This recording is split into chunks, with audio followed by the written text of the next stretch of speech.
You ask Tiger to solve. This deals with linear equations with one unknown. The final result is x equals 3. Let's solve it step by step. Group all x terms on the left side of the equation. Subtract x from both sides. Group like terms. Simplify the arithmetic. Group like terms. Simplify the arithmetic. Group all constants on the right side of the equation. Subtract 7 from both sides.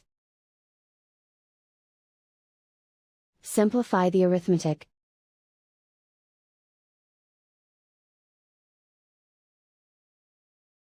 Isolate the x. Divide both sides by 2. Simplify the fraction.